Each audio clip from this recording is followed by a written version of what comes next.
United Nations says violence worsening in the Ituri province of the Democratic Republic of Congo. Former Guinean Prime Minister protests military junta move to destroy his house. Plus,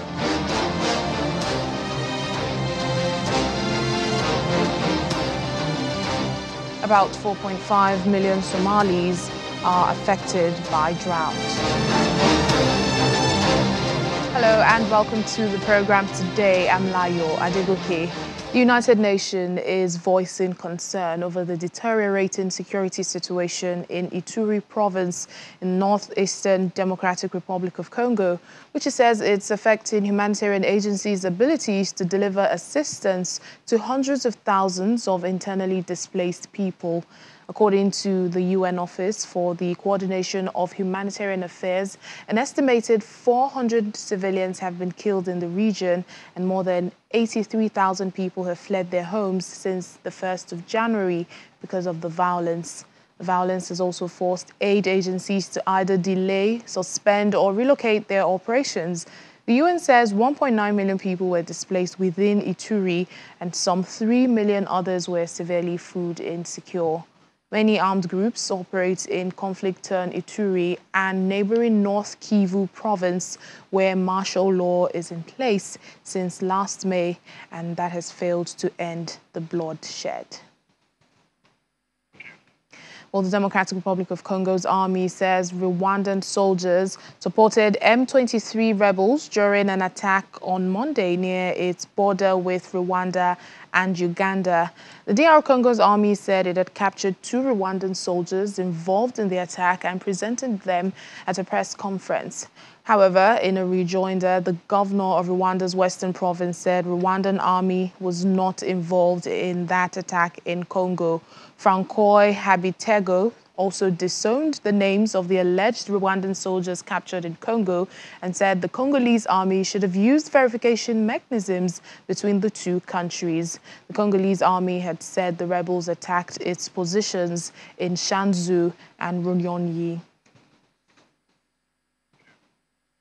We're still on the Democratic Republic of Congo, but now the country has officially been admitted to the East African Community Trade Bloc, that's the EAC, following the approval by the EAC heads of state during a summit chaired by Kenya's President Uhuru Kenyatta. 3 years after it applied to join the bloc, DR Congo becomes the 7th member alongside Burundi, Kenya, Rwanda, South Sudan, Tanzania and Uganda.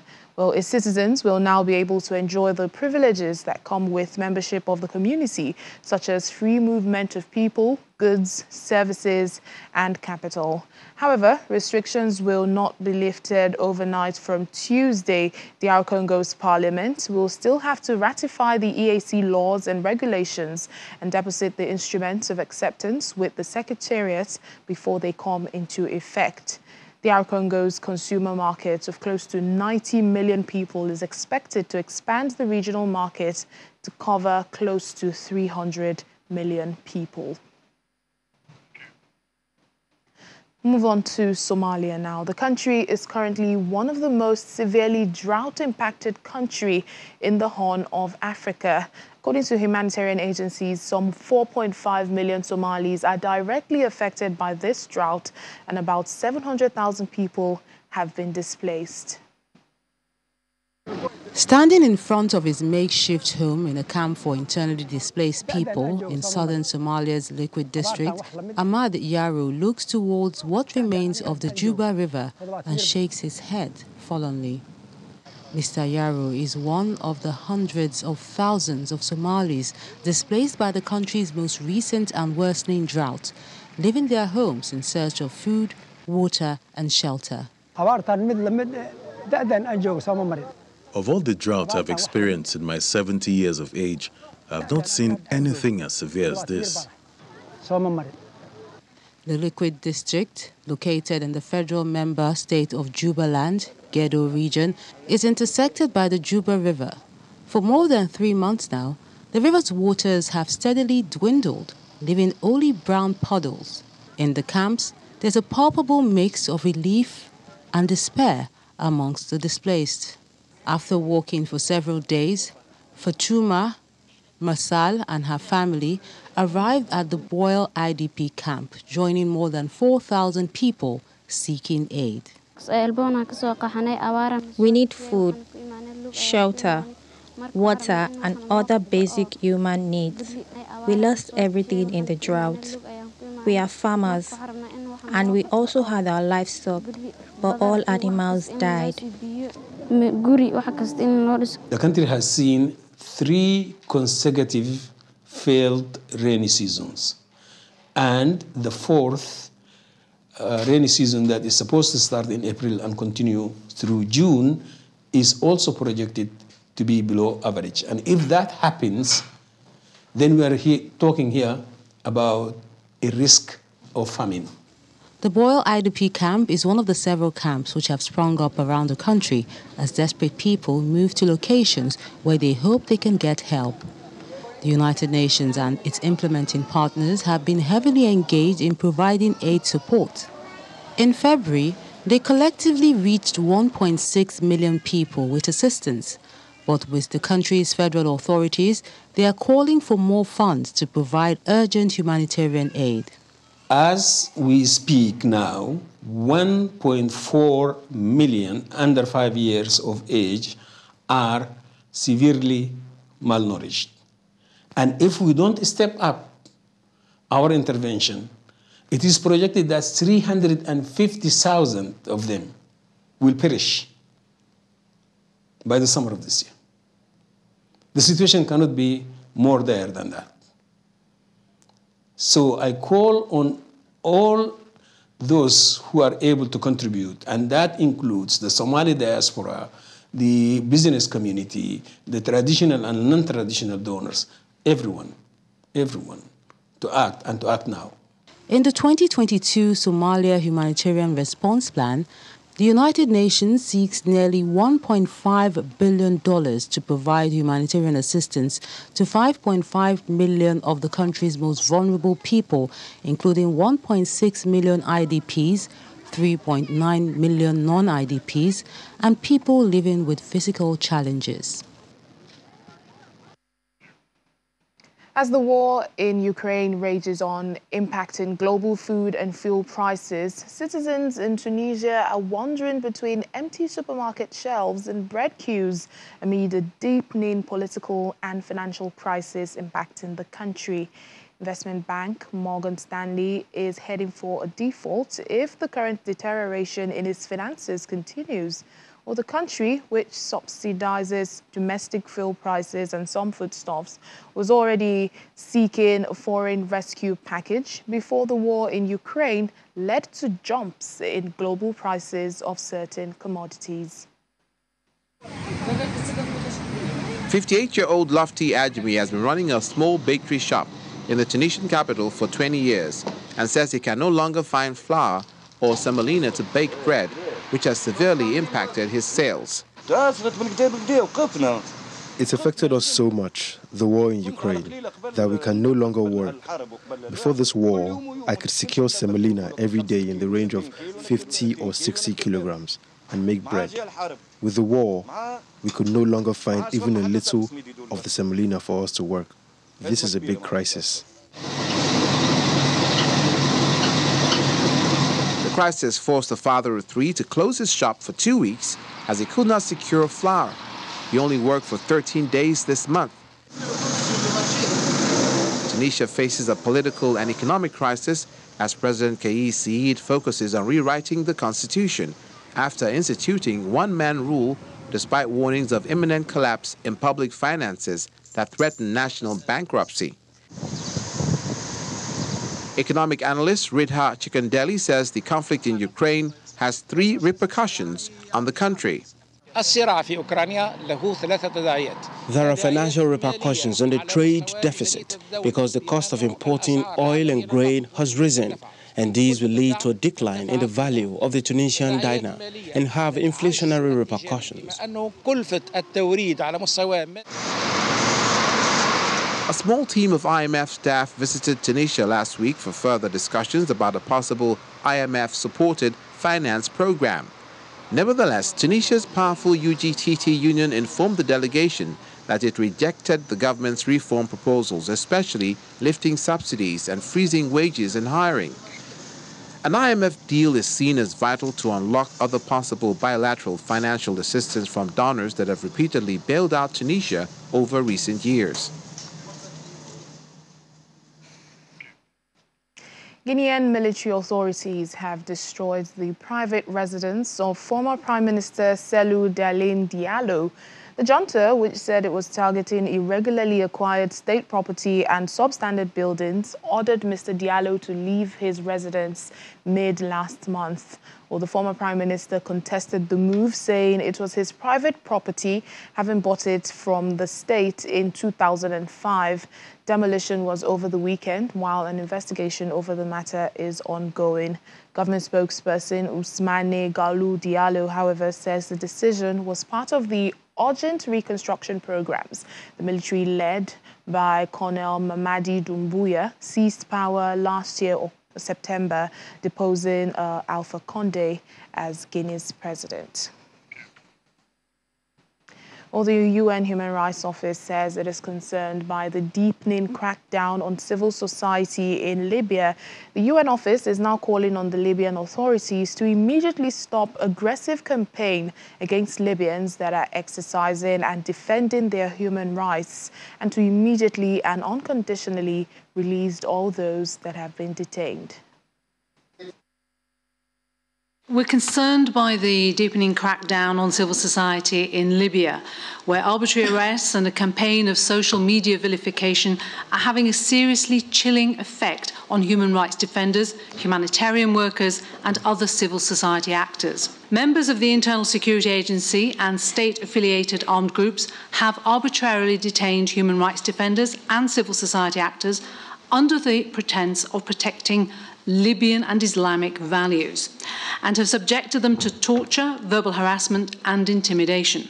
The Libyan authorities should also launch prompt and effective investigations into the alleged human rights violations, including allegations of torture, and hold all alleged perpetrators to account, including members of the Internal Security Agency.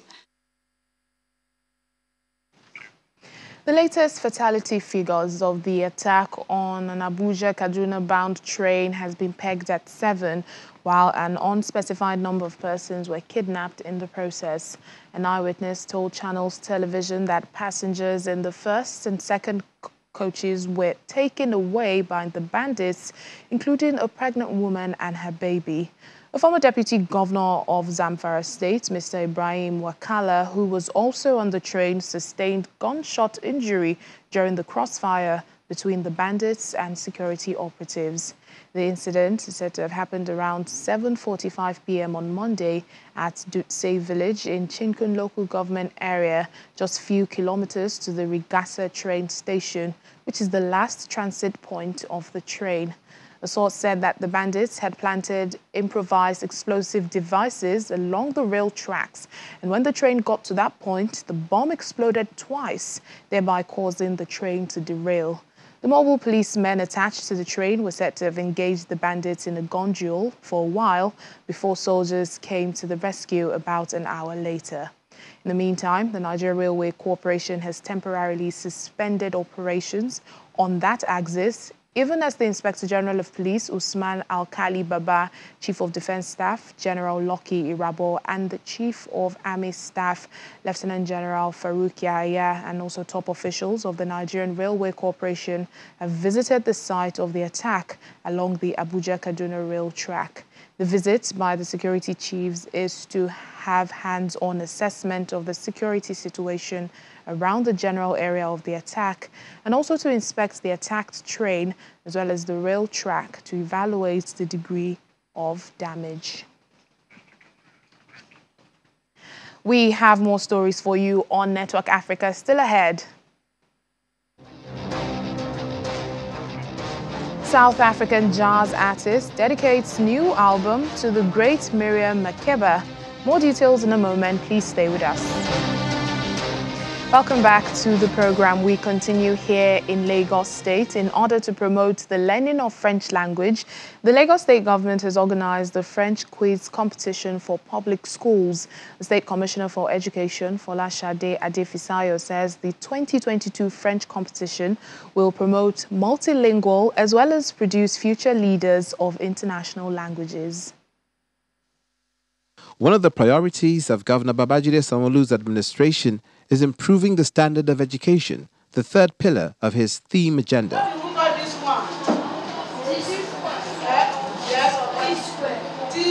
The state's investment in the sector is yielding positive results, with over 85% excellent rated performance results in the last West African Senior Secondary School Certificate Examination. In ensuring that the students are up to date in languages, the state government is encouraging the teaching and speaking of French in schools, and part of the plan to go multilingual is the 2022 French quiz competition for public school students.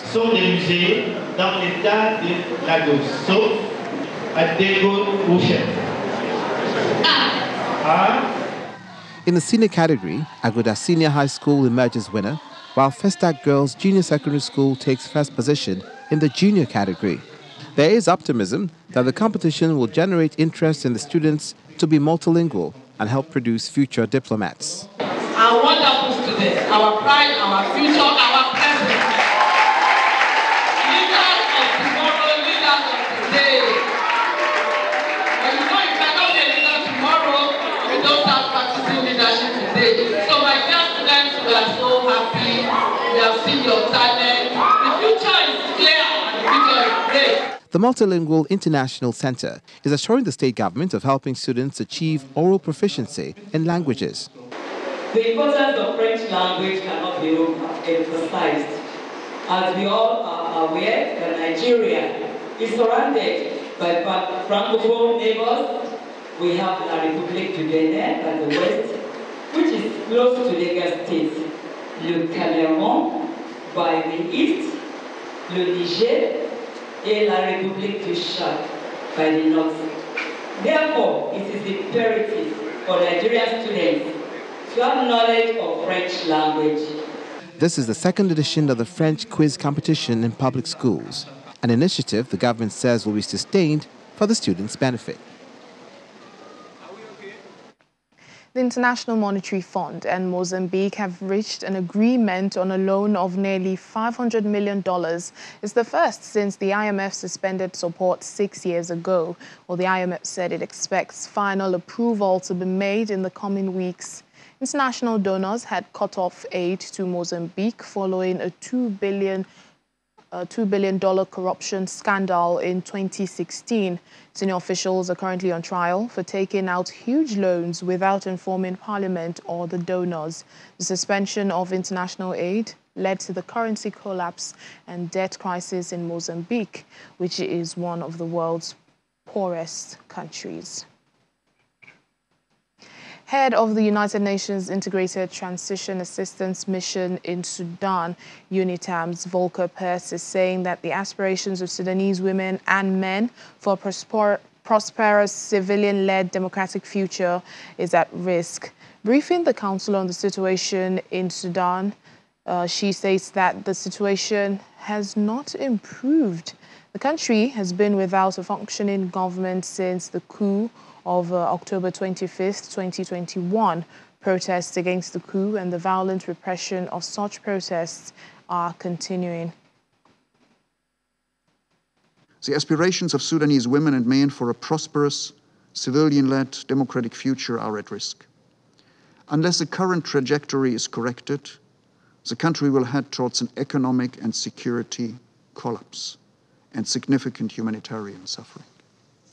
All Sudanese stakeholders will therefore need to be prepared to make compromises in the interests of the people, for stability and for prosperity. On 7 March this year, the central bank announced the floating of the currency. In the following 3 weeks, the value of the Sudanese pound has fallen by 45% against the US dollar. At the same time, there have been dramatic price increases for, among other things, bread, fuel, electricity, healthcare, and public transport. Sudan also risks losing out on billions of external support as disbursements from the World Bank, the IMF, and other major donors have been paused and will continue to be paused as long as no functional government is in place. South Sudan's President Salva Kiir has issued a directive to declassify intelligence reports on how the country's long-running civil war began. President Kiir said all those found culpable of offenses by the released materials will be granted presidential pardon. The declassification is expected to help in the process of national reconciliation and healing. It is the first time the president has issued such a directive. President Kiir says that it is very important to the citizens to know the truth, as this will be the basis for genuine reconciliation.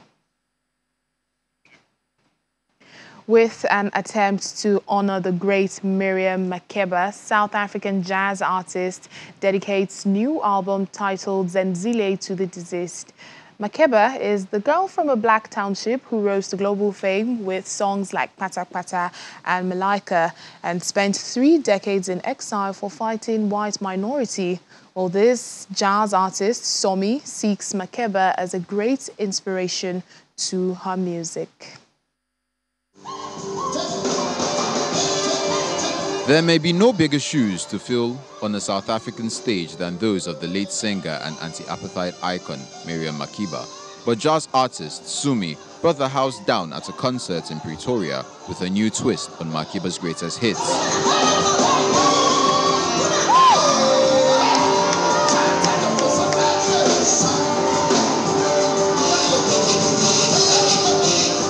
Born in the U.S. state of Illinois to immigrant parents from Rwanda and Uganda, composer and vocalist Sumi, who is 40, has paid tribute to Makeba, who died in 2008, with a new album entitled Zenzile, the reimagination of Miriam Makeba.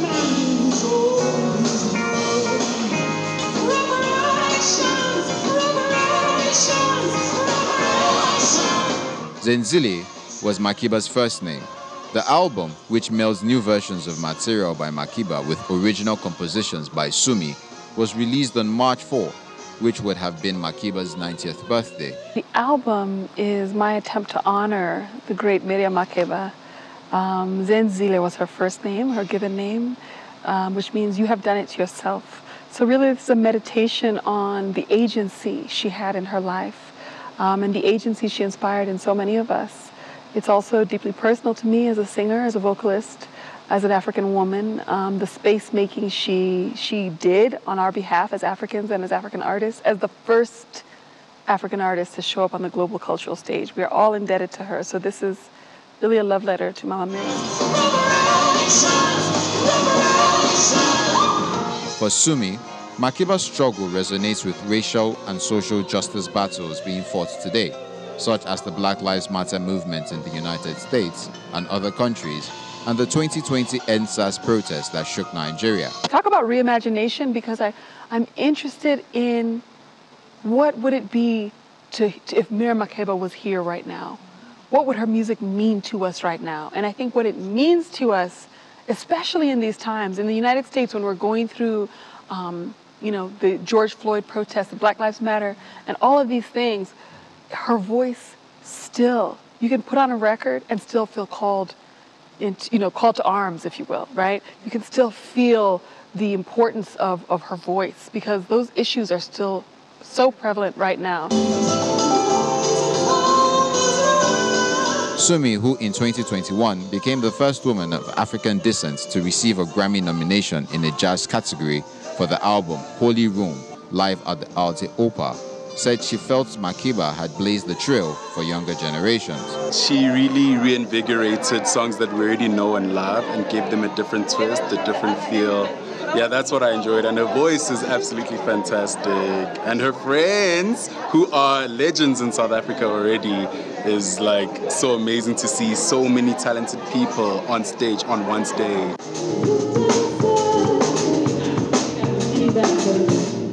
Sumi launched the album at the Apollo Theater in New York. before heading to Makiba's homeland for a live performance that enthused a South African audience. And that's it on the program today. Thank you so much for watching. I'm Layo Adegoke.